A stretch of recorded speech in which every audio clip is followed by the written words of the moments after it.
Dr. Jay Kumar, California State Dental Director, will be joining me in a few minutes to present some compelling information about the imperative of adopting quality improvement practices in healthcare settings serving low-income pregnant women and young children.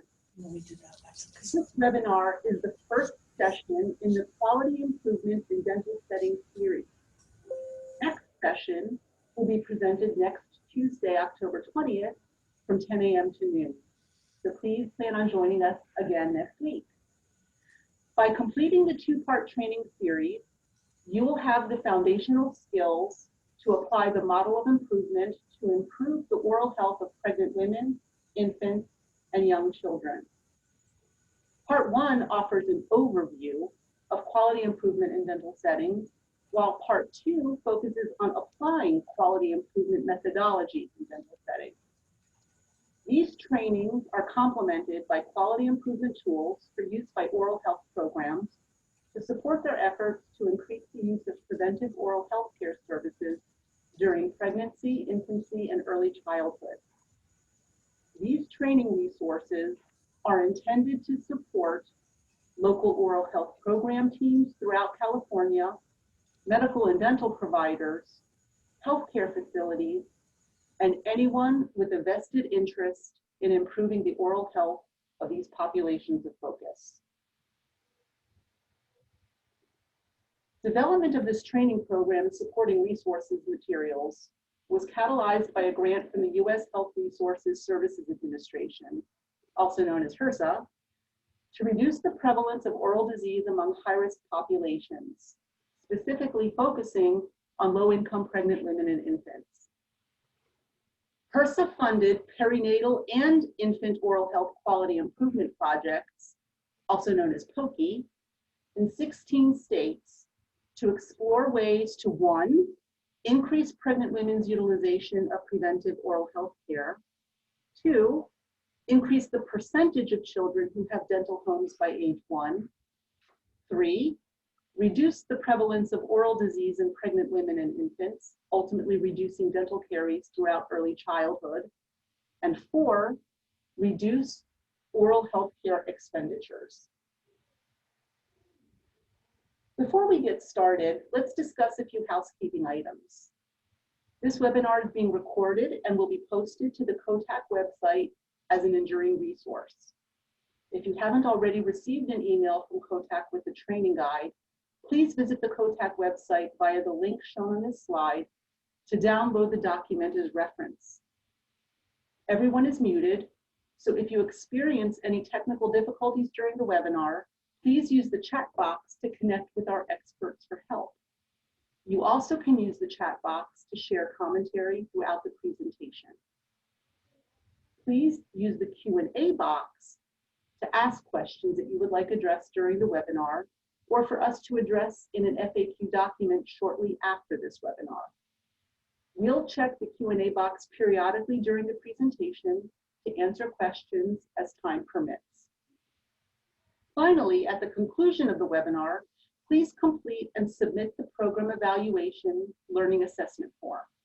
You may earn up to 2.0 continuing dental education credits for satisfactory completion of this training. The learning objectives. After completing this training, you will be able to do the following. Explain why quality improvement in dental and medical care is essential, with a special focus on improving access and services for pregnant women, infants, and young children. Distinguish the difference between quality improvement and quality assurance. Identify the key elements of an effective quality improvement team. Recognize the stages of change and how to manage change so that your quality improvement projects are successful. You also will be able to explain the 3 foundational questions to the model for improvement so that you can plan your plan, do, study, act cycles that are at the core of QI. You'll be able to describe the principles of lean methodologies. And finally, you'll be able to create a community of practice with local safety net dental providers to learn from one another, share best practices, and provide support. Dr. Jay Kumar, California's Dental State Director, will now provide some context regarding the imperative of oral health care during pregnancy and infancy. Dr. Kumar. Thank you. I am trying to, okay. All right, you won't be able to see my face today. Good morning, everyone. Thank you for joining the webinar. Oral health during pregnancy is a high priority in our California oral health plan. And dental visit during pregnancy is one way to ensure healthy mouth. So we have a target in our state oral health plan. By 2019, we said we will achieve the target of 48% dental visit rate. So, and we shared with you the MIHA data, that is the Maternal Health Infant Assessment Survey data. We want you to use the data to improve performance in your county. We want you to look at the data in your county, compare it with the state and with your neighboring counties and the other counties. And we want you to figure out how well you're doing, what else you can do to improve the performance.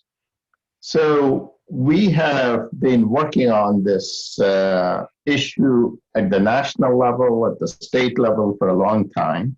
This is a very good example of policy systems and environmental change. And, we have insurance policy coverage.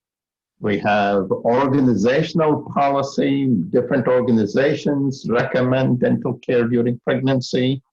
Then we have guidance document. We have training to go along with that. We have standards. We have performance measures in Title V block grant. We are tracking indicators. We have a surveillance measures. So this is the system we have in place to improve the oral health of pregnant women. Next slide, please.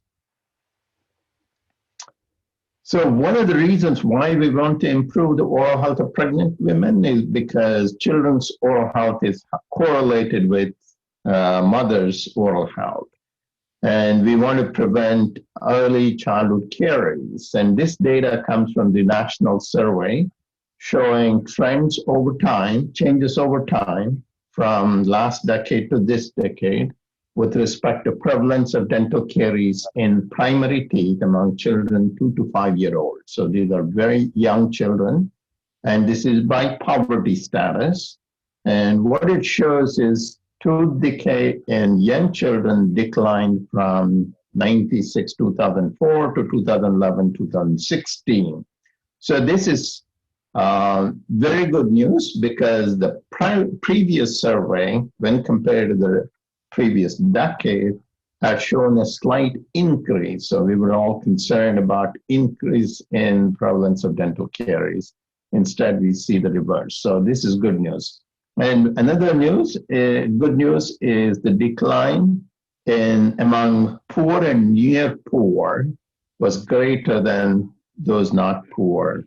But you still see the big disparity. In other words, 16% prevalence among not poor and about 30% prevalence among poor and near poor. Next slide, please. And so pregnancy provides an opportune time to intervene and instill healthy habits. So this is from our most recent MIHA, Maternal Health, Infant Health Assessment Survey, showing dental visit rates by Medicaid and privately insured, and by age, by race and ethnicity, by income, by education. So you'll see the disparity throughout. So looking at Medicaid, for example, the dental visit rate among those who are insured in the Medicaid program is about 35% compared to about 54% among privately insured. So you'll see the disparity, and our goal is to increase the dental visit in California and eliminate these disparities. Next slide, please. So we partnered with Sonoma County, implemented interventions there, and this is comparing some high-performing counties. So I want to highlight what's happening in Sonoma, San Francisco, and Marine. So as you can see, the rates are over 67% compared to California's rates of about 44%, and comparing Medicaid and privately insured.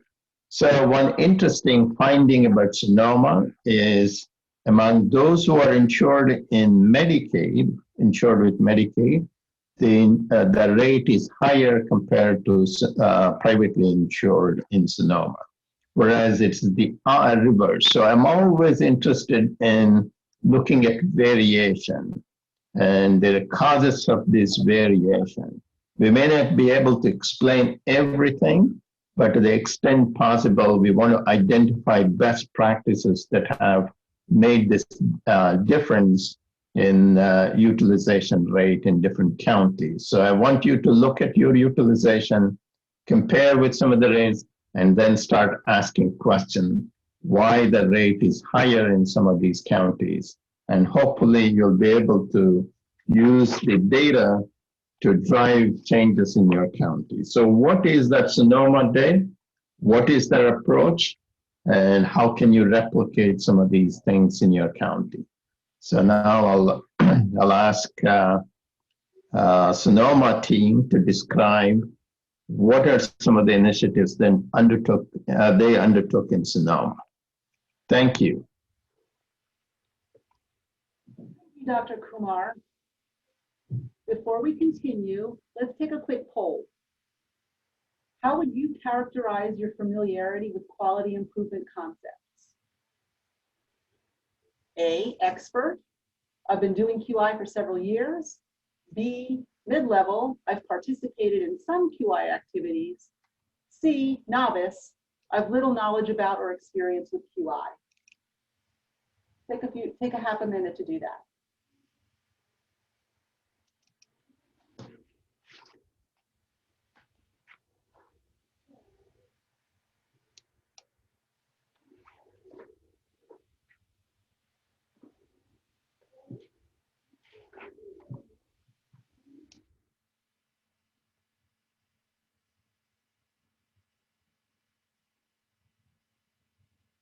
Okay, so it looks like we have a smattering of experts.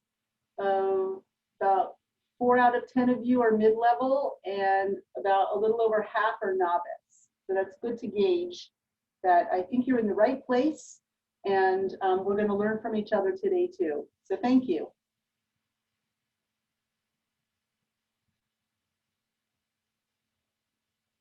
Okay, close the poll. Okay.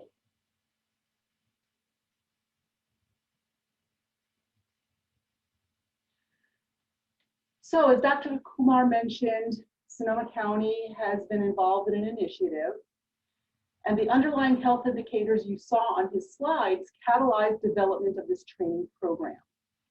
As previously mentioned, HRSA awarded the California Department of Public Health a 5-year grant to implement state-level systems and policy changes to achieve 2 modest yet profound aims: increasing both perinatal and infant oral health care utilization by 15% over the state baseline.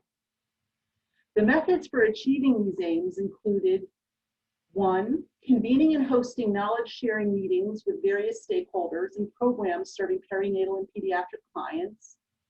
2, operationalizing best practices for data sharing in collaboration with the California Department of Healthcare Services Denti-Cal program.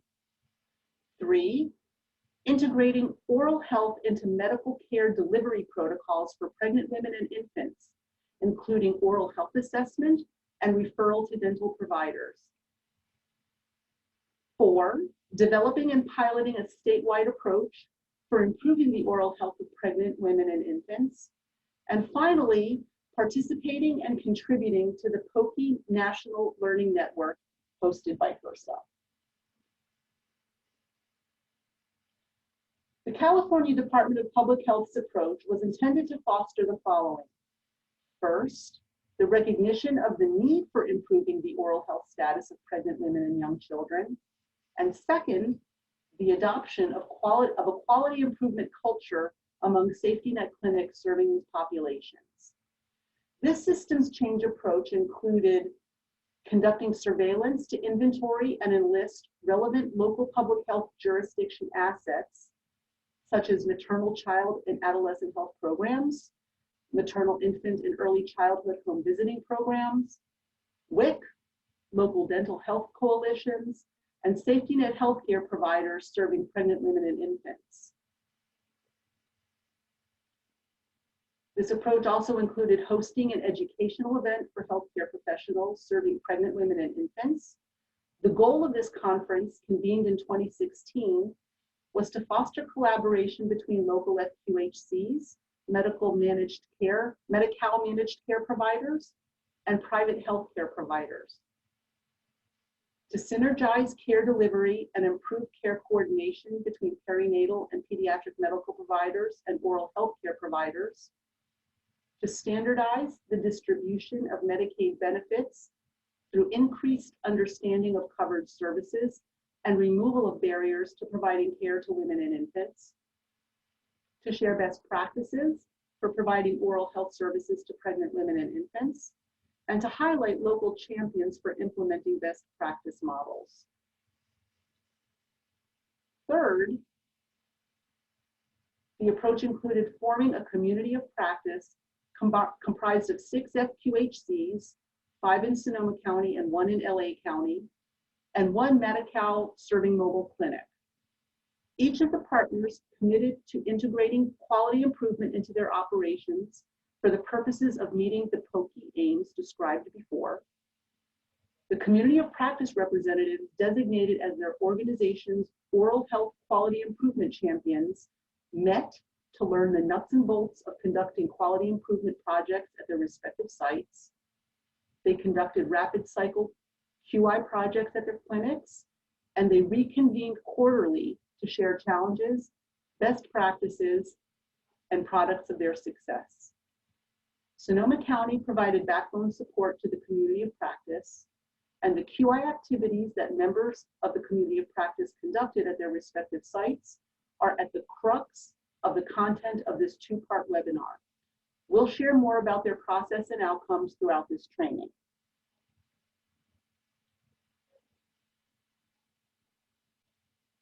California's baseline data going into the PIOHQI project provided the compelling case that there's room for improvement. Isn't there always? This graph depicts the variation among women in California who successfully completed a dental visit during pregnancy back in 2012. Pregnant women enrolled in Medi-Cal, regardless of their race and ethnicity, were all less likely to successfully complete a dental visit during pregnancy than their counterparts with private insurance or compared to the California population as a whole. In addition, the Asian Pacific Islander population enrolled in Medi-Cal were the least likely to successfully complete a dental visit compared to others while pregnant. It follows that women with incomes below federal poverty level or with Medi-Cal coverage also have a higher prevalence of dental problems during their pregnancy than the state average. This disparity is evident among women with only a high school education, as well as women of color, all of whom have a higher prevalence of dental problems during their pregnancy than the state average.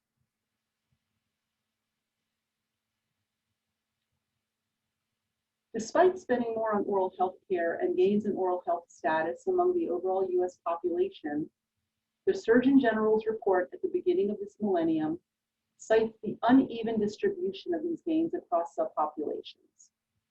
Evidence of profound health disparities persist to this day, despite scientific advances and increased funding.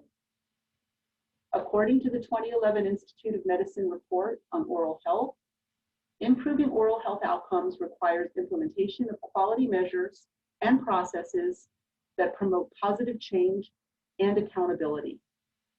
Incentives, delivery system reform, and new chronic disease management protocols are examples of changes that may result in quality improvements.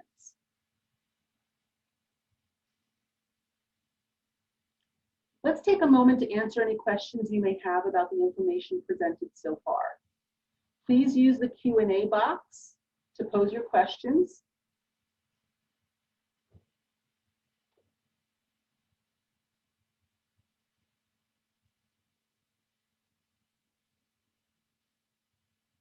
And Kim, would you kindly read a few questions that have been submitted? Good morning. I see no questions submitted at the moment, but I'll be back in touch when some pop up. Okay, let's continue then. Now that you're familiar with the impetus for California's launch of an oral health quality improvement initiative focusing on pregnant women and infants, let's step back to look at the quality management and improvement framework with which many of the state's QI efforts are aligned. The framework was developed in 2017 by the Quality Indicator Advisory Team at the Center for Oral Health Systems Integration and Improvement.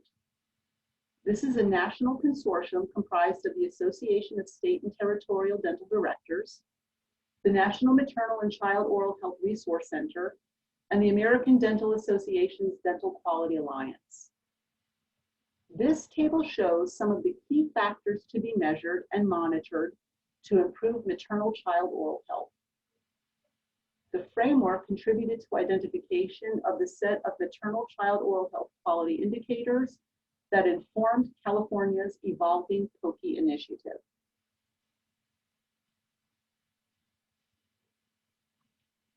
In 2001, the Institute of Medicine published Crossing the Quality Chasm, Healthcare in the 21st Century. This was one of the first publications that emphasized the need for quality improvement in healthcare. The report outlined the 6 dimensions of US healthcare requiring improvement that include safety, timeliness, effectiveness, efficiency, equitability, and patient-centeredness. The foundation of these 6 dimensions is the healthcare system. As someone wise once said, every system is perfectly designed to get the results it gets. So quality improvement, also known as the science of management, or healthcare delivery science, or implementation science, systems strengthening, or systems engineering, among other names, focuses on changing and improving systems, not people. There have been several primary drivers of quality improvement in the US healthcare system. This graph shows that since the 1980s, the US has spent more on healthcare than has any other country in the world, with nearly 17% of gross domestic product devoted to healthcare after adjusting for cost of living differences. These skyrocketing healthcare costs are not associated with improved health outcomes. Oral healthcare is not immune to these trends. This graph from the Health Policy Institute outlines the skyrocketing oral healthcare costs from 1990 to 2016 in nominal and inflation-adjusted dollars. In 2015, national dental expenditures were $117.5 billion.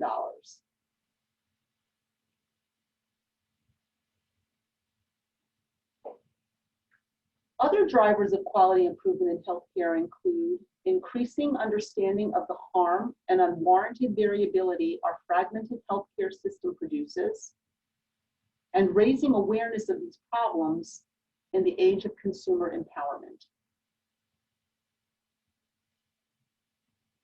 All of these drivers of quality improvement in healthcare have shepherded in the era of accountability. The Institute for Healthcare Improvement established the triple aim, with which many of you are probably familiar. This was done over a decade ago to provide a framework for improving the patient care experience, improving population health outcomes, and reducing per capita healthcare costs. Government and industry leaders have defined value as the health outcomes achieved per dollar spent over the life cycle of a condition. Process measurement and improvement are important tactics for making progress towards value, but they do not serve as substitutes for measuring outcomes and costs. National initiatives drive this era of accountability. For example, the National Oral Health Quality Improvement Roadmap provides a 10-year roadmap to creating oral health for all, using the tools of quality and accountability. Healthcare is complex and therefore has complex challenges and problems to overcome. These strategic efforts provide a framework for outlining and prioritizing what needs to occur to mitigate and reduce these problems. Unfortunately, strategic planning doesn't necessarily translate into practice. As they say, in theory, there is no difference between theory and practice. In practice, there is. Healthcare organizations encounter complex challenges. Oftentimes, they are nonlinear and dynamic with no single right solution. So how do we address this? Such challenges need to be addressed by building mastery and quality improvement skills and putting them into practice. There are many quality improvement definitions, but they all describe an ongoing effort to achieve measurable improvements. The National Association of County and City Health Officials defines quality improvement in public health as, quote, the use of a deliberate and defined improvement process, such as Plan, Do, Study, Act, or PDSA, which is focused on activities that are responsive to community needs and improving population health. PDSA is an iterative, four-stage problem-solving model used for gaining knowledge to support the continual improvement of a product, service, or process. HRSA explains that quality improvement in healthcare consists of systematic and continuous actions that lead to measurable improvement in healthcare services and the health status of targeted patient groups. Despite their nuanced differences, all quality improvement definitions pertaining to health refer to a continuous and ongoing effort to achieve measurable improvements in the efficiency, effectiveness, performance, accountability, outcomes, and other process or service quality indicators that advance equity and the health of the community.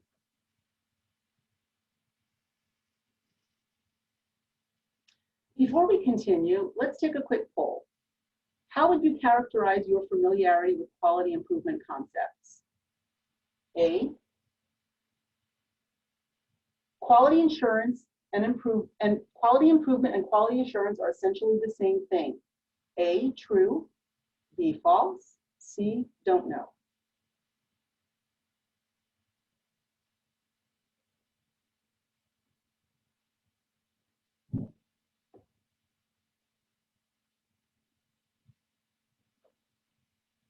Okay, another few seconds.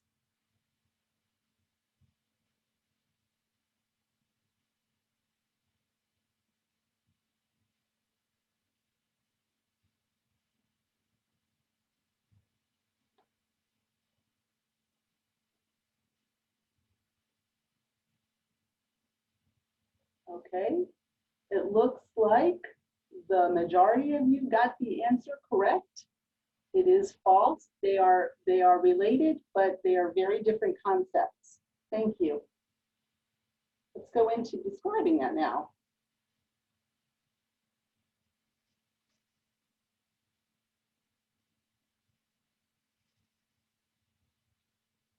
People often confuse quality improvement with quality assurance, but they are in fact two very different concepts. Quality assurance is reactive, going back on a periodic basis to check on prior outcomes. Quality improvement, on the other hand, is proactive, and it requires ongoing examination of processes currently in place. Quality assurance focuses on performance against a set of often external or regulatory standards, such as HEDIS, UDS, OSHA, and HIPAA. For example, reporting annually on the UDS indicator of the percentage of 6 to 9-year-olds at moderate to high caries risk who received a dental sealant on a first permanent molar during the reporting period. It's usually measured as a pass-fail. Did we or did we not meet the standard? Quality improvement, on the other hand, focuses on making measurable improvements on the organization's internal baseline performance. For example, testing a small process change that will increase by 10% over the baseline the number of women who have at least one dental visit during pregnancy, as measured by the clinic's practice management software. It's inherently a moving target. That is, the focus is on exceeding expectations, always setting the bar higher and signaling an organization's commitment to continuous improvement. Managers typically take the lead in quality assurance, while quality improvement deliberately involves staff at all levels who are the experts in how a process is performed.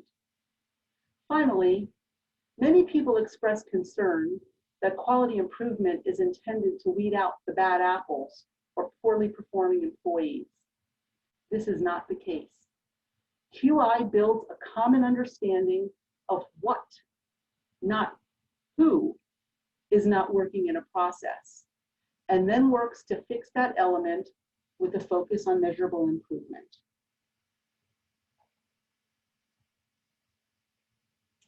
Let's explore why quality improvement matters in the context of perinatal infant and young children's oral health. Access to high-quality oral health care is essential to reducing the prevalence of oral disease among high-risk populations and narrowing the disparity gap.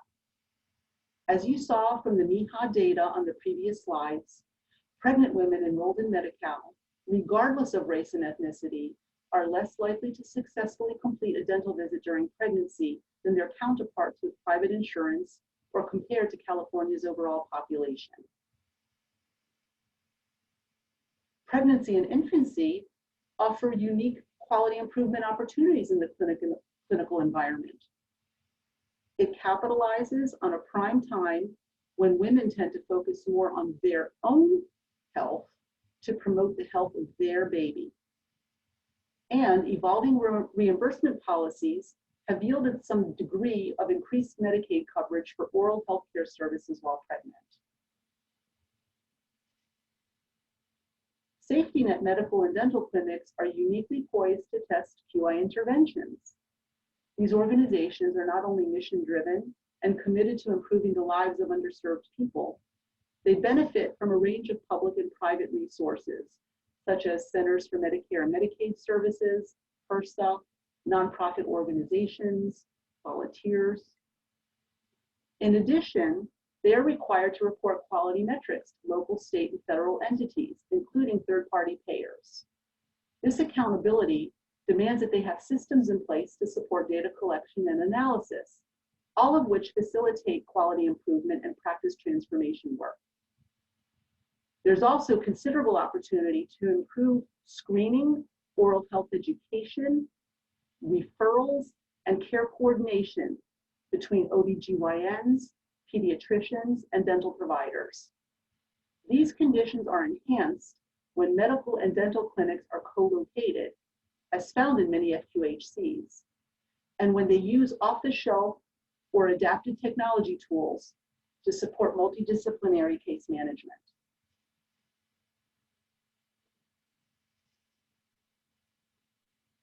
There's plenty of evidence to support the association between maternal periodontal disease and adverse perinatal outcomes, such as preeclampsia and prematurity.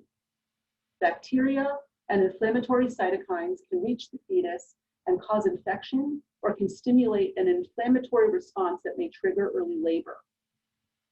Dental caries, a preventable infectious disease, is readily transmitted from the mother's saliva where the bacteria colonizes in a baby's mouth as soon as the primary teeth erupt.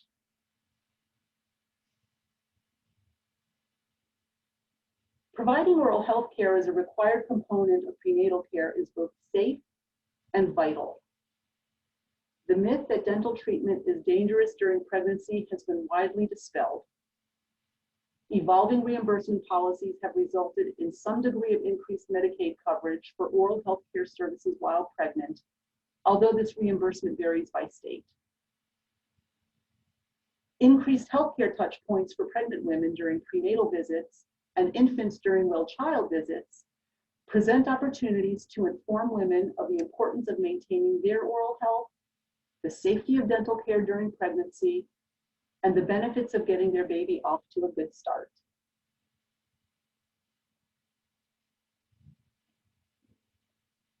A dental visit while pregnant offers exponential dividends. It's when the oral healthcare provider may introduce risk reduction and self-management strategies for mom and future baby, to include maintaining a healthy mouth through diet, good oral hygiene, not to mention recognizing the importance of a baby's primary teeth. It's an opportunity to treat current infection and stabilize inflammation.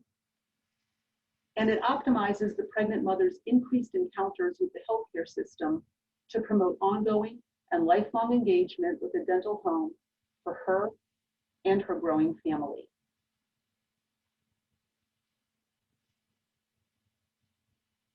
Let's take a moment to answer any questions you may have about the information presented so far. Please use the Q&A box. Don't be shy.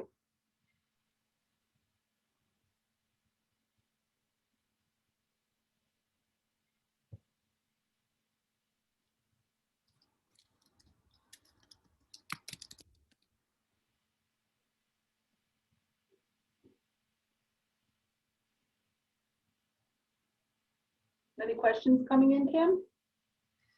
Not at the moment. Thank you. Okay, we will proceed.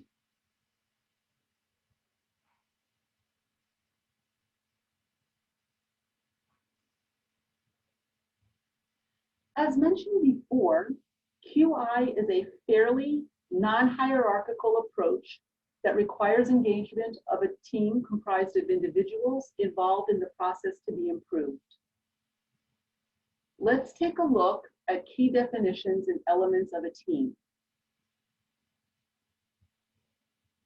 A common definition of a team is a group of people committed to a common purpose who choose to cooperate in order to achieve exceptional results. While true, this definition does not capture the key characteristic of an effective team. A team is not a group of people who work together. It's a group of people who trust each other. We all serve on teams and probably can conjure up some examples of when participating in a team felt exceptionally fulfilling and when not so much. As I mentioned earlier, QI focuses on processes, not people. The effective examination of a process as it actually is, not as you think or hope it functions in an idealized way, requires the assembly of key stakeholders who perform a role in the process. QI relies on buy-in and candid reflections of those on the front line with support from management. It's a bottom-up rather than a top-down approach where people are in it to win it. Let's walk through the key elements of an effective quality improvement team. To start, we'll discuss the 5 characteristics of an effective team adapted from Patrick Lencioni's book, Overcoming the 5 Dysfunctions of a Team.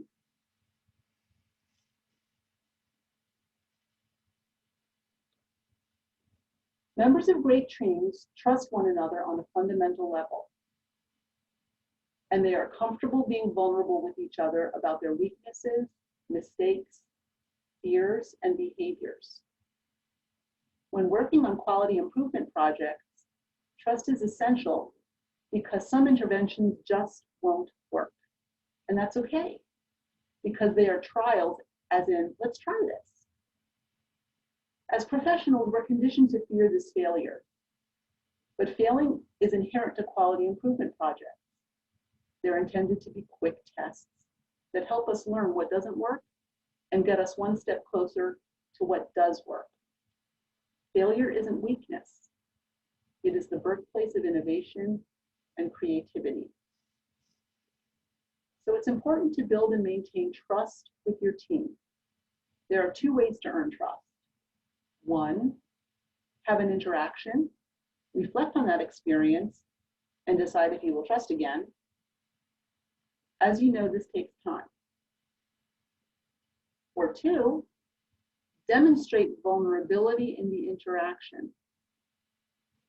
This vulnerability-based trust building is quicker, but it takes courage, requires that you share your fears and weaknesses, and demands that you enter the interaction with a plan to give more than you take.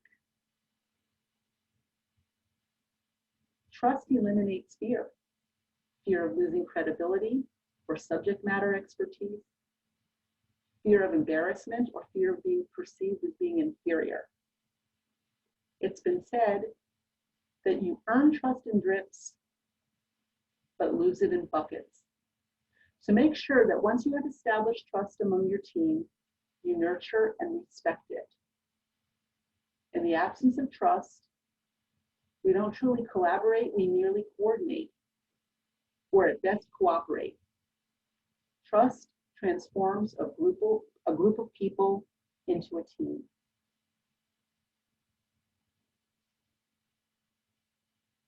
Building trust is essential because teams that can trust one another are not afraid to engage in passionate dialogue around issues and decisions that are key to the organization's success.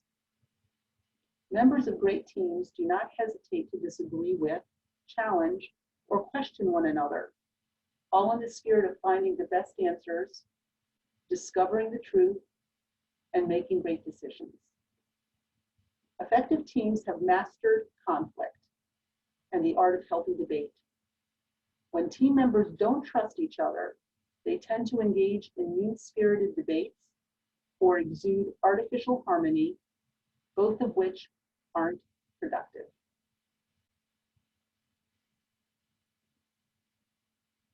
Mastering conflict is essential because teams that engage in unfiltered conflict are able to achieve genuine buy-in around important decisions, even when various members of the team initially disagree. Members of great teams achieve commitment because they have been assured that all opinions and ideas are put on the table and considered, engendering confidence that their voices are heard. When team members trust one another and candidly express their concerns, they're more likely to commit to the project because their emotional buy-in was earned.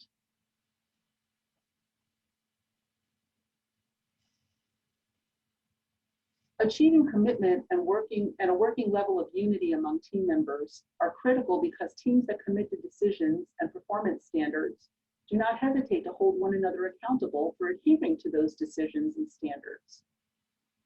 Members of great teams that embrace accountability do not rely on the team leader as the driver or enforcer of this accountability. They go directly to their peers, each other. So what does accountability look like? Owning mistakes, not making excuses, and taking the heat in the moment with the understanding that mitigating circumstances will be addressed later. As Simon Sinek said, when people are financially invested, they want a return. When people are emotionally invested, they want to contribute.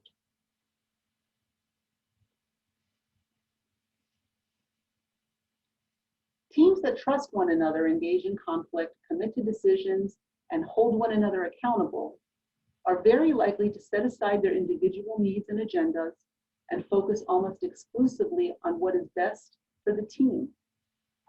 Good teams become great ones when the members trust each other enough to surrender the me for the we.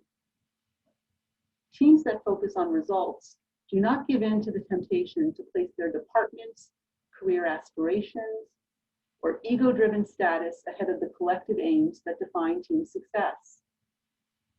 So if you think your team has issues with accountability or conflict, what do you need to address? You need to first build and earn trust.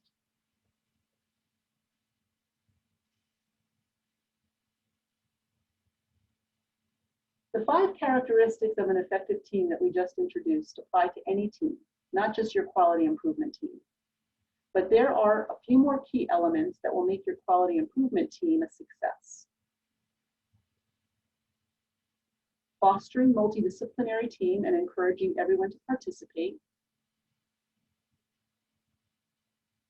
Shifting the management paradigm from top down, where executives make decisions, to a team paradigm, which means more authority is granted to rank and file employees. This system allows employees to feel empowered because they can contribute to important decisions that they ultimately will be entrusted to implement. Consistently recognizing the value of the customer, both internal and external, when conducting quality improvement work. Invite customers' participation or ask for their input or feedback.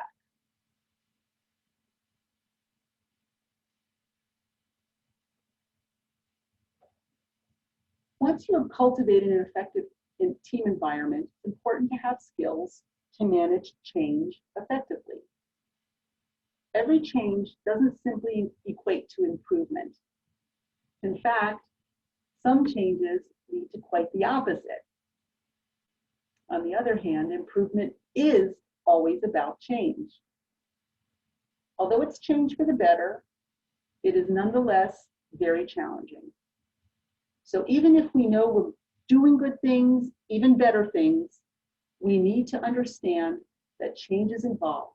And while it's exciting, at times it might be uncomfortable. When thinking about how to prepare your teams for change, think about why. As Simon Sinek said, people don't buy what you do, they buy why you do it. What happens when you tell a child to do something? They ask why. And when we respond, because I said so, what is the likely impact? They don't want to do it. Like kids, most professionals will not regard your telling them to do something in and of itself as a good reason to do it. Lack of understanding impedes engagement. When you start with why, it can build an understanding of how the work aligns with the organization's mission and goals, and it can encourage and motivate staff to share and be part of the solution. All of this leads to more effective problem solving.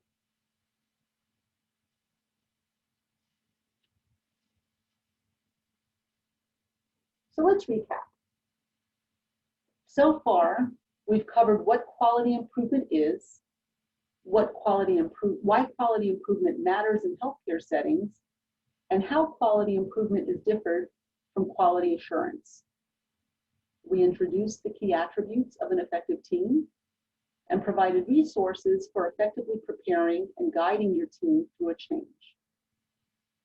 These principles are foundational for sustaining any successful quality improvement effort. The rest of this module and part 2 of this training focus on specific improvement methods you may use to implement quality improvement efforts that support perinatal infant and young children's oral health. Every quality improvement roadmap relies on these principles: testing small incremental changes, using data to drive decision-making, fostering an environment for shared learning through teamwork, collaboration, and open communication, and developing sustainable, reliable systems that minimize or eliminate the possibility of error.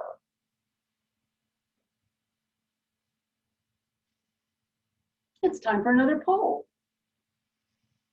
PDSA stands for A, poor decisions seldom achieve. B, plan, do, study, act. C, pending daily source access. D, I haven't a clue. Please take the poll.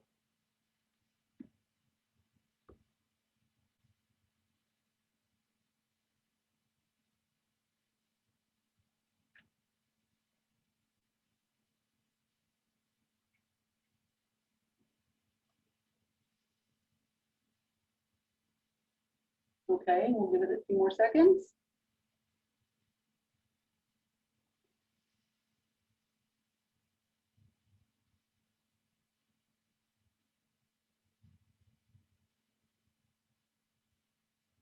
Great job, folks. You've been paying attention. Yes, PDSA, plan, do, study, act, at the heart of any quality improvement project. Thank you.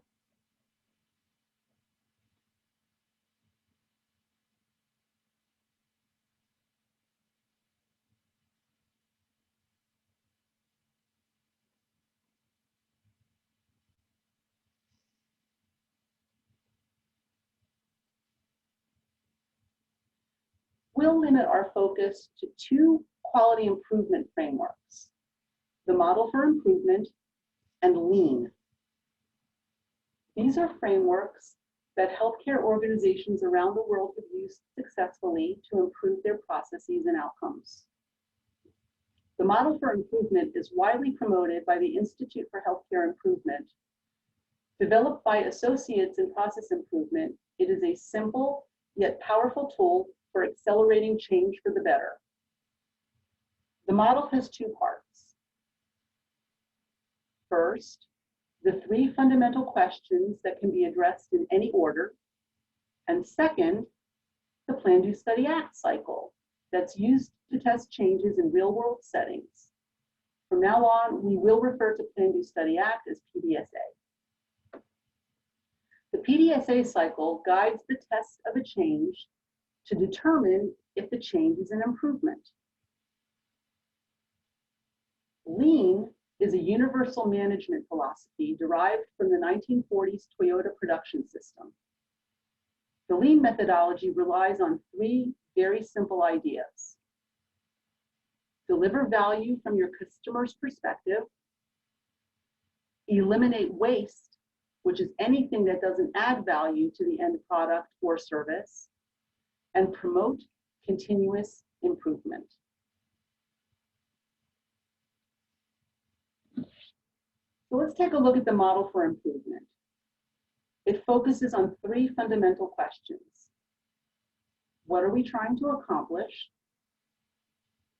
How will we know a change is an improvement? And what can we make that will result in an improvement? When asking what are we trying to accomplish, the best place to start is by setting an aim. Aim statements clearly describe what you're trying to accomplish. In part 2 of this training, we'll go into detail about how to develop aim statements that are specific, measurable, achievable, relevant, time-bound, inclusive, and equitable, also known as SMARTY.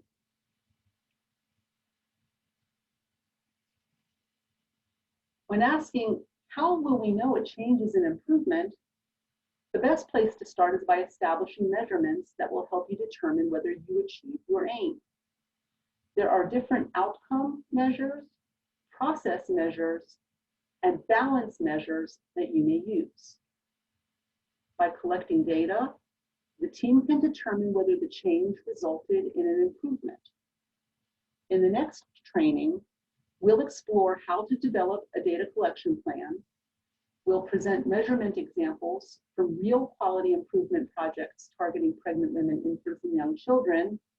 And we'll discuss how to analyze the data collected by generating run charts and use that analysis to determine if a change resulted in a statistically significant improvement.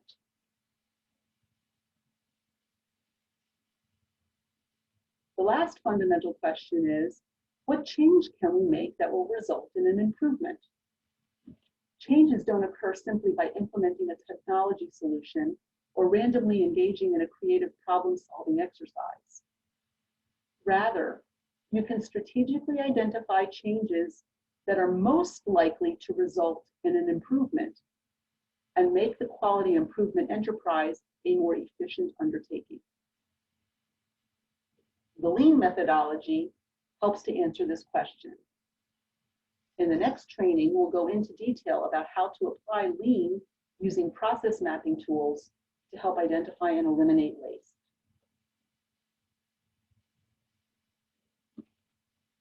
There are several change concepts that could be used as the foundation for a quality improvement project.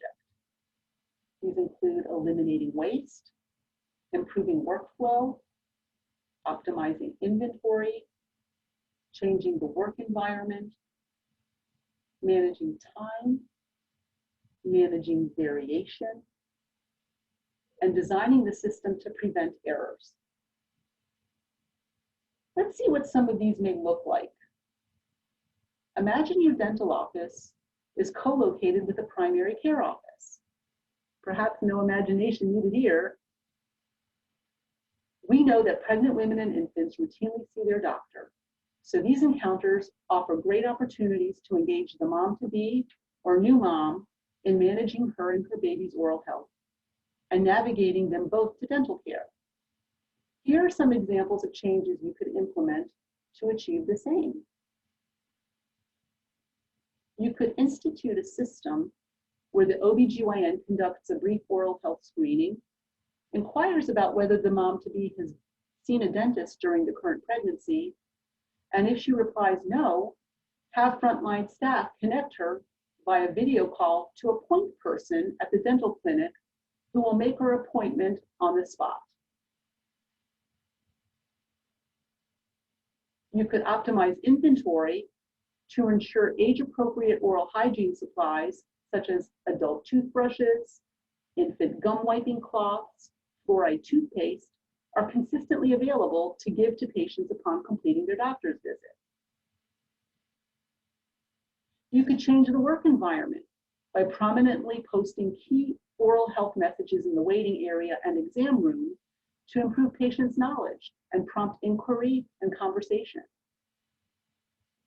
And finally, you could manage the variation among staff by updating your electronic health record system to include fields for affirming that oral screening, oral health education, and navigation to dental care were conducted. Once you have answered these three questions, you are ready to use the PDSA cycle. The PDSA cycle guides the test of a change to determine if the change is an improvement. The 4 PDSA steps together put a change into effect on a temporary basis and offer the opportunity to learn about its potential impact before making a decision to either adopt the change and make it permanent, adapt the change and go through another PDSA cycle, or abandon the change altogether and test a different intervention. Think of it as shorthand for testing a change in a real-world setting by planning it, trying it, observing the results, and acting on what you've learned.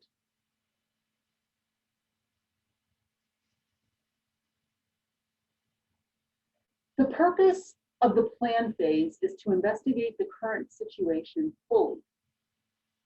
fully understand the nature of the problem to be resolved, and develop potential solutions to be tested. The plan serves as the blueprint of your QI effort. There are several steps involved in the plan phase. The first is to develop a SMARTY statement, such as, and bear with me here, this is wordy, by December 31st, 2020, Mount Rose Community Health Center will increase the number of women who have at least one dental visit during pregnancy by 5 percentage points from the baseline of 50%, with at least 2% improvement among homeless women, as measured by Mount Rose Community Health Center's electronic dental record system. Once the team knows what it wants to achieve, it's ready to identify all of the quality improvement opportunities for achieving this aim, and then to prioritize them. We have tools such as process maps to help the group identify what to test first. Process maps are used to map the sequence of events in a process. Remember, a key distinction between quality improvement and quality assurance is the focus on understanding and improving a process. A process map graphically displays a process, bringing it into clear focus and offering the foundation for quality improvement efforts. After the team constructs the process map, members work together to carefully examine the problem and identify possible root causes. Following identification of the primary root cause, it's time to determine what interventions to consider testing. The team then brainstorms interventions, hypothesizing the likelihood that the intervention will result in an improvement. The list generated through the brainstorming session will then be assessed based on several factors to winnow down the best prospects for testing. These factors include cost, time, potential for yielding a positive outcome, prospects of unintended consequences, and countermeasures to minimize problems and maximize success. The plan phase continues by developing an improvement theory. An improvement theory is simply an if-then statement that summarizes the intended effect of your intervention on the problem you seek to address. It's essentially the hypothesis that articulates the process improvement work you've chosen to undertake. An example of an if-then statement is, if we train OBGYNs to provide brief oral health education to pregnant patients and navigate them to the dental clinic, more pregnant women will follow through with a dental appointment during their pregnancy.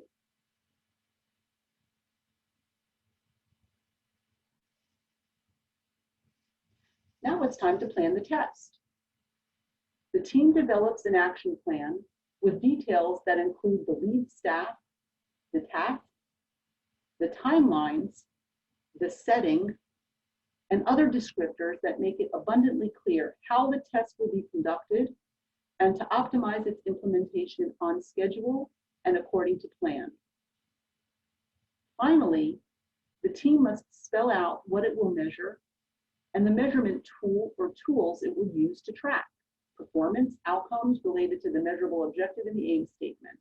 For example, Mount Rose Community Health Center's dental clinic will track the number of referred pregnant women who complete a dental visit during their pregnancy by running a report from their electronic dental record system for the period of October 1st through December 31st, 2020. Before embarking on the test, it's important first to collect baseline data so that you may compare before and after the intervention to see if the change resulted in an improvement.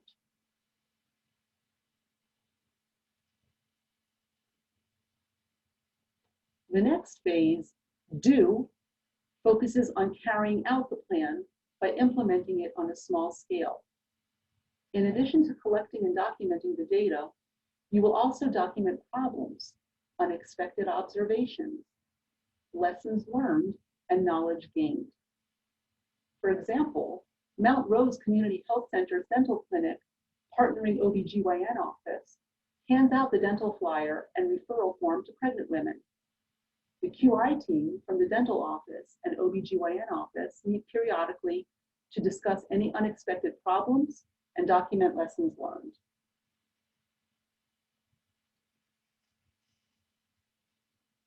The study phase involves analyzing the effects of the intervention. At this stage, the team reconvenes to review the data and their experience conducting the test. Some questions to be considered at this time include, what did we learn? Did we get the results we expected? If not, why not? What assumptions do we need to revise? Here's when you compare the new data to the baseline data and determine whether the test resulted in an improvement and if the outcome measure in the aim statement was achieved. A run chart is a helpful tool that plots performance over time and helps the team discern if the improvement was achieved. We will review this in more depth in part 2 of this training. Summary findings should be documented to ensure there's a record of this huge effort. The ACT phase marks the culmination of the planning, testing, and analysis regarding whether the desired improvement was achieved. Now is the time to take action based on the lessons learned. If the improvement was achieved, it's time to adopt it as standard practice. Make sure you monitor it moving forward to ensure it continues to be effective. If the improvement wasn't quite achieved, but you feel it was close, consider making adaptations to the test by either extending the testing period or revising some aspect of the intervention and repeating the cycle for another time period. If the improvement simply wasn't achieved, the team should take stock, avoid losing momentum, and return to the planning phase to reconsider the problem at hand. After adopting and standardizing the improvement through policies, procedures, and training, the work continues with monitoring and implementing accountability measures to make sure the improvement holds. For example, if Mount Rose Community Health Center saw an increase in the number of women who have at least one dental visit during pregnancy, but didn't reach their goal of a 5 percentage point increase, they may choose to adapt their process and start another PDSA cycle.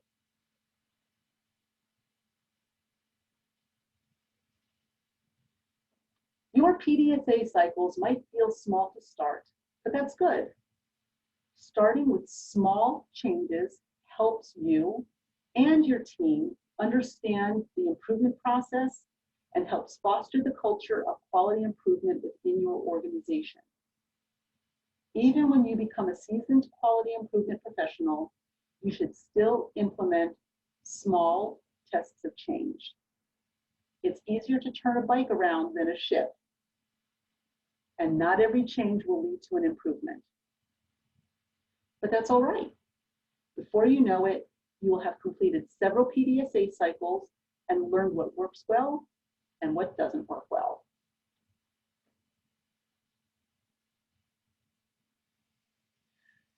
So in summary, your PDSA cycle requires that you plan your objectives, methods, and measures for your small change. You will have to do the work, study the data you collect, and then analyze the results. Finally, you will decide what to do next. Either adopt the change or make a new plan and start a new PDSA cycle to test another change.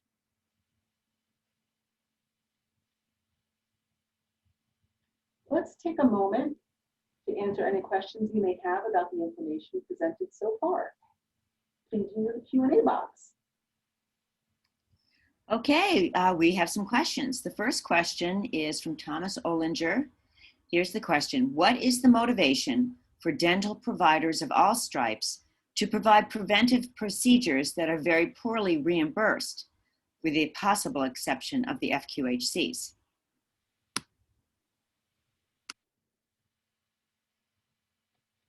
I would like to open this up to some of our dental providers and administrators who might have some insights to this.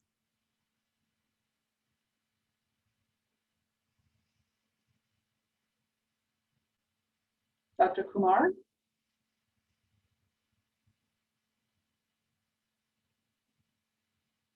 Okay, can you repeat the question? Yes. What is the motivation for dental providers of all stripes to provide prevention procedures that are very poorly reimbursed, with the possible exception of the FQHCs? Well, it's very simple. You're interested in improving the oral health of pregnant women. So there are no financial incentives.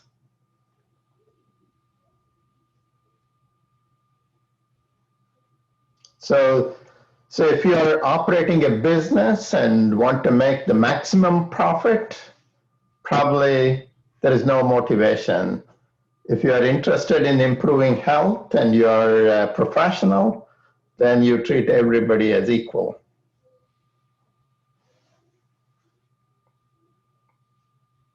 Okay. All right. Well, I would like to move on to the second question, if that's okay. The second one is, this is from an anonymous attendee, should a pregnant woman see the dentist twice a year? So it's, it's a very interesting question because pregnancy is only 9 months. What would be the interval of visits during pregnancy that you might recommend, Dr. Kumar? So, it depends on some pregnant women, if they've never been to a dentist in the past, may need more interventions compared to somebody who doesn't have inflammation in the mouth at all. So each, just like what we recommend for children, each person's risk should be assessed. And depending on the risk assessment, you have to develop a treatment plan. So some may need more, just like in diabetes and periodontal disease. So some patients, uncontrolled diabetes patients, may require 4 visits, whereas controlled diabetes patients may need only 2 visits. So it depends on the individual patient and the oral health, the status. Okay, great. Thank you. There is one more question here from Darlene Garcia. What is the comparison of the percentage dental visits for all Denti-Cal patients versus pregnant Denti-Cal patients? I believe that's the MIHA data, perhaps compared to utilization. Thank you. Right. So we don't have, I have to go back and look at my slides. Give me a minute. I'll look at the slide. Unless you have the slide up and you can bring up the graph. Can you bring up the graph, MIHA graph? Let me get back to it. Yes. Is it possible? Yes, absolutely. Okay. Just bear with me.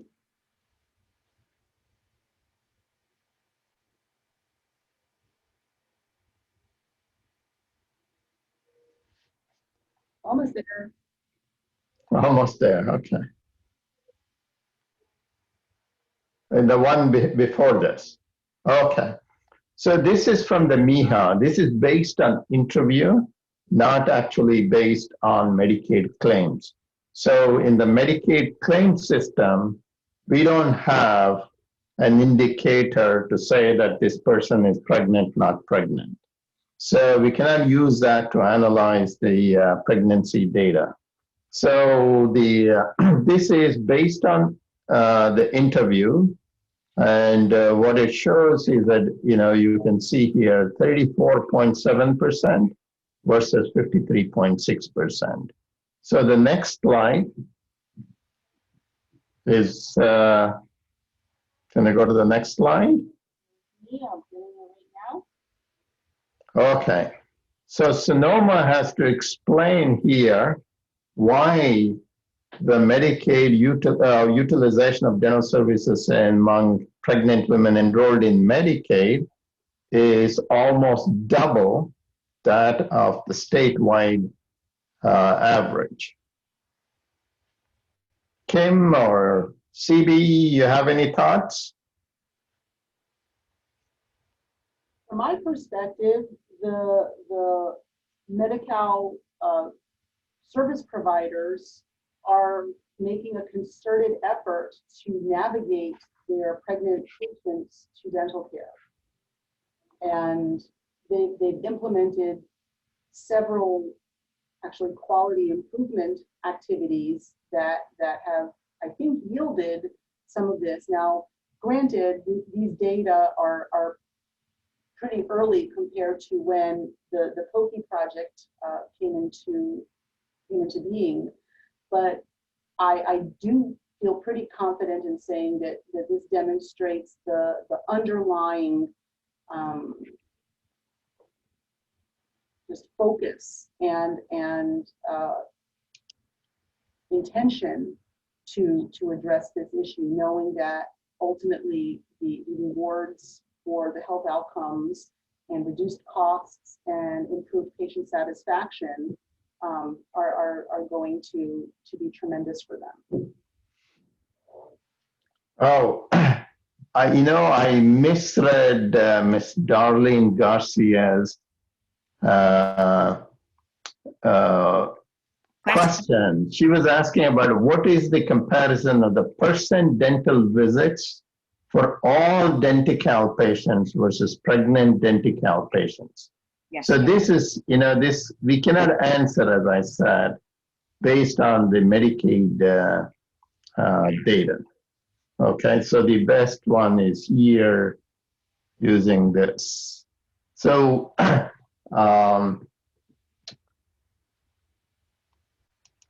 perhaps we can go back to this and answer it in another fashion after the webinar is over. Yeah. Okay, thank you. That's it for the questions for now. Thank you. Okay. I'm going to, as you bear with me, get back to where we were. You all for posing the questions and Dr. Kumar for chiming in.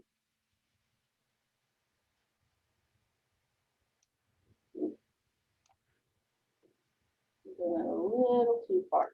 Here we go.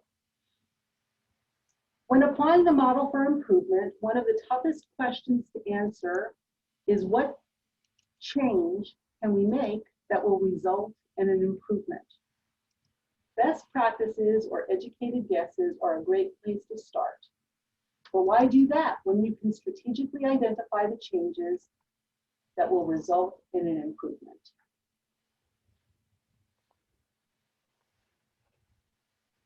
The Lean methodology is a universal framework to help identify improvement opportunities. As mentioned earlier, it's derived from the 1940s Toyota production system. Simply put, Lean focuses on improving value from the customer's point of view by reducing waste of time and resources. Lean is a time-tested, continuous improvement methodology used to streamline processes based on data-driven decisions. It identifies and eliminates wasteful steps in processes. By eliminating waste, you can add value to the customer. It's important to remember that although this model originated in the manufacturing industry, its application has expanded to other sectors, including education and health. In our case, the customer can be patients, clinical staff, or agency personnel. The Lean focuses on streamlining processes because studies show that at least 85% of the opportunity to provide customer value lies in our processes, not people. Nearly every tangible output, service, or product is created as the result of a process or a series of processes that comprise a system. Processes consist of steps that require and/or consume resources, and characteristics of processes lend themselves to be standardized. They're repeatable, predictable, controllable, measurable, and generally triggered by a request or a requirement. So how does process improvement relate to healthcare? Healthcare delivery is under increasing pressure to reduce waste and costs, increase productivity in services, often with diminishing resources, improve processing time and quality of services, meet customer expectations, respond to increased demand for services, and adjust to or acknowledge limited resources, whether natural, man-made, or money. Continuing to do business in the same way is simply not sustainable. There are 6 principles in the Lean philosophy. Lean is focused on the customer. You must define value from the customer's perspective and relentlessly drive out waste. Respect is key. Employees are central to value creation, and they should be empowered and engaged in efforts to improve your products and services. Decisions must be made based on data. Verify assumptions with data and make decisions based on analysis rather than anecdote. Lean is results-oriented. Set ambitious goals and measure results. Lean depends on shared accountability. Hold yourself and others responsible for following through on commitment and shared results. Continuous improvement leads to excellence. Strive to be the best, continually improve, experiment, and learn from experience. There are 3 concepts describing types of work according to Lean that we will introduce today. We will expand upon them in part 2 of this training. Value-added work is the work that's actually valuable and results in a finished product. Keep in mind that customers only want to pay for the value. If they feel that their money or time is being wasted due to a non-essential or inefficient process, they will take their business elsewhere. For example, patients generally are satisfied with routine dental clinic services when they can easily schedule an appointment and not have to wait long after arriving for the appointment before getting called back into the operatory. A non-value added activity is one that results in a product or service for which the customer is not willing to pay. This non-value added work is considered waste that Lean seeks to minimize and eliminate. For example, patients who must leave a voicemail each time they contact the dental clinic to make an appointment experience waste of precious time that may lead to frustration and prolonged pain. This step in the process does not add value. The appointment scheduling process should be the focus of a QI activity to make it more efficient or to eliminate a process that's particularly wasteful entirely, if possible. Finally, business necessary work refers to activities that ensure the value-added steps are performed properly. Typically, these are steps required by law, regulation, and/or policy. For example, collecting Medicaid eligibility information at the point of service is necessary for the dental clinic to properly bill for services. While the customer may regard this as value added because it will result in lower or zero out-of-pocket expenses, there may be room for improving efficiency by having a shared data portal among local safety net providers that eliminates the need for the patient to share the same information over and over again at multiple agencies, and thereby reduce agency time that low-income residents spend when seeking health and human services. Keep in mind that sometimes reducing business necessary waste requires changing the law, regulation, or policy, such as in this billing example. So, allowing the sharing of protected patient information across safety net agencies could be a practical or stopgap solution.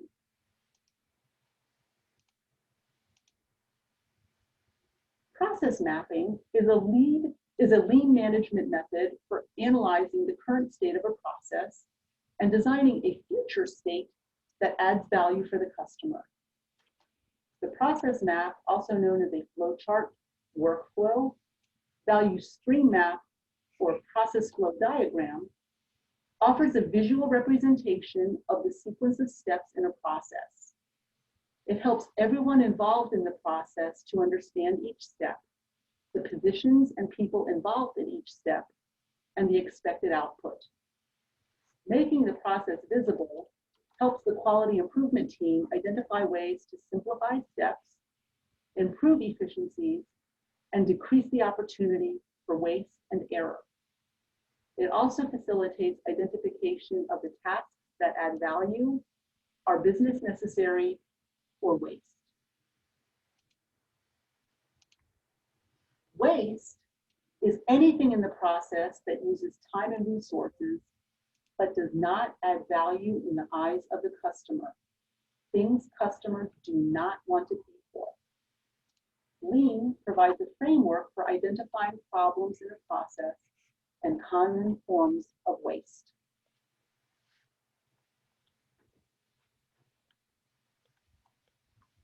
So we just covered a high-level overview of improvement models that local health departments, FQHCs, community clinics, and managed care plans will use to improve the oral health care utilization of pregnant women and infants. It's always easier to learn from colleagues working toward a similar goal. Communities of practice foster this shared experiential learning environment. A community of practice is defined as a group of people who share a concern or a passion for something they do and learn how to do it better as they interact regularly. This definition reflects the fundamentally social nature of human learning.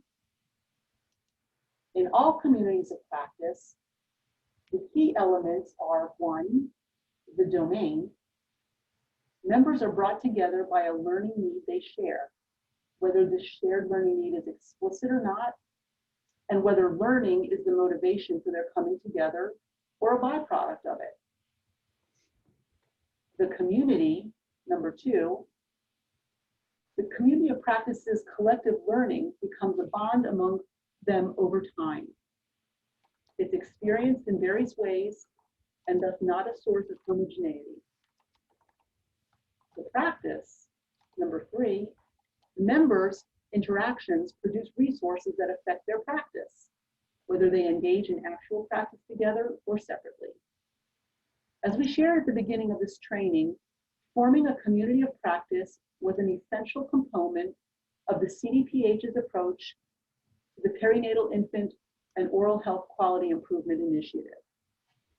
The community of practice was the enduring, organic part of the project that allowed participating FQHC's dental leaders to learn the nuts and bolts of quality improvement, examine their respective PDSA experiences with candor, and share the products of their successful quality improvement efforts. We surveyed the PIOHQI community of practice members following the end of the project to learn what resources and tools they found most helpful. The organizational supports that are conducive to sustaining success of their QI efforts, and the lessons learned to inform other local public health jurisdictions' pursuit of establishing a community of practice to improve perinatal and infant oral health outcomes. Some of the key takeaways include the need and value of garnering clinic leadership's understanding and support, ranging from allowing staff participation in quarterly half-day meetings to bringing trainers on site to boost staff's quality improvement knowledge and skill set, to recognizing that quality improvement may slow things down and require allocation of resources, such as personnel, time, and money. But they do so because they're convinced the return on investment is worth it. Another key takeaway is knowing the value of enlisting and preparing quality improvement champions from all organizational levels. This is essential to ensure buy-in to testing interventions and to promote sustainability of improvements, especially when there's a lot of staff turnover. Engaging with community of practice members on a regular basis was considered of great value, as was having accessible data with report generation support from the clinic analytics personnel.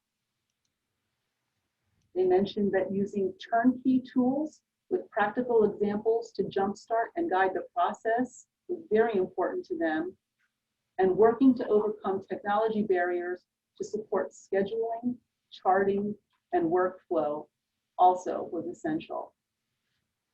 Finally, and equally important, is maintaining patience. It takes time to achieve proposed outcomes, and it's easy to become disheartened. Quality improvement requires diligence and persistence, so it's important to celebrate even small successes.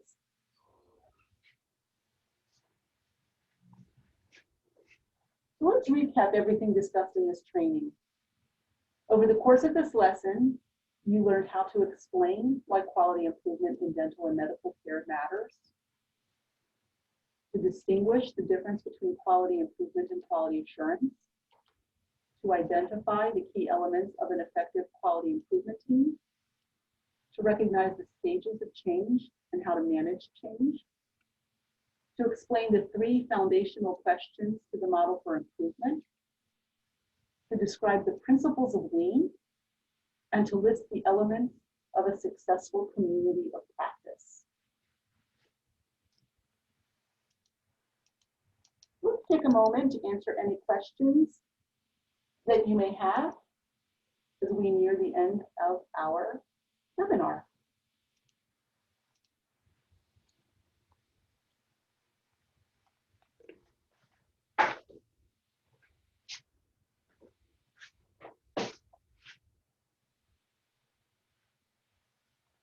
Sam, are you seeing any questions posted? Standing by for questions.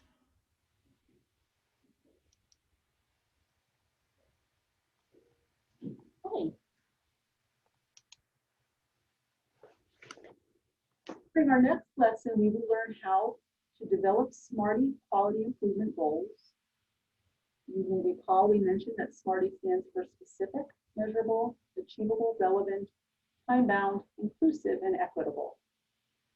We'll learn how to create process maps using the Lean methodology and how to identify quality improvement opportunities by analyzing those process maps. You'll learn to test small process changes using a PDSA cycle and to identify, develop, and interpret data metrics to determine if a small change actually resulted in an improvement. You will be able to explain how members of California's PIOHQI community of practice applied quality improvement to achieve measurable improvements. And you'll be able to identify quality improvement tools and resources to share with your dental team. These final slides provide an overview of additional resources that can be used for free or at minimal costs to learn more about quality improvement. This concludes our presentation for today. Thank you all for attending. The recording will be posted to the COTAC website shortly.